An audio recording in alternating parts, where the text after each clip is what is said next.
আসলে রাজনীতি বুঝি না, আমি কিছুই বুঝি না, রাজনীতির বুঝি না, কিন্তু একটা জিনিস বুঝি, সেই সুশীল রাজনীতিবিদ, বামপন্থী রাজনীতিবিদগুলা যারা কালকে পরশুদিন যেমন তন্নি এবং অন্যান্য এই বামপন্থী রাজনীতিবিদগুলা বলল যে জামাতের নিবন্ধন বাতিল চায়, জামাত নাকি বিভিন্ন কার্যকলাপ করছে। ভালো কথা, তোরা নিবন্ধন চাইছিস, নিবন্ধন বাতিল চাইছিস, বাতিল কর, কোনো সমস্যা নাই। কিন্তু একটা বিষয় দেখেন, আপনারা চিন্তা করে দেখেন একটা বিষয়, আজকে নরসিংদীতে কালকে এত বড় ঘটনা ঘটে গেল, কই এই বাম রাজনীতিবিদগুলা, এই সব মহিলাগুলা, এরা কেন কোনো প্রতিবাদ করলো না?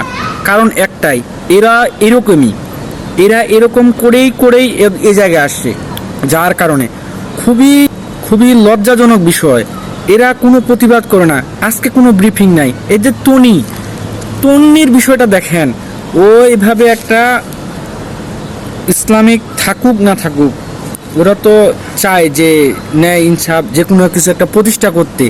সেই রাজনীতিবিদদেরকে, সেই একটা রাজনৈতিক দলকে, সে একটা রাজনৈতিক গোষ্ঠীকে সে এমনভাবে অ্যাটাক করলো, সেটা খুবই নেক্কারজনক।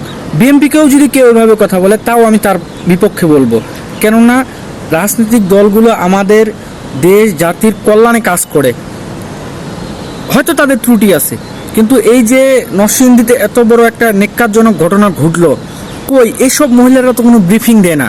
তাহলে বুঝতে হবে এদের মাঝেও ভেজাল আছে। এরা হচ্ছে মানে এমন একটা বীজ, যে বীজের ভাষা নেই। উসমান হাদি একটা কথা বলছিল, গালিগালাজ দিতে হবে। আসলে এদেরকে এইভাবে গালিগালাজ দেওয়া উচিত। খুবই কষ্ট লাগে যে আমাদের দেশে এরকমভাবে এরকম ঘটনা ঘটে। আমরা চাই সবাই নিরাপদে থাকবে।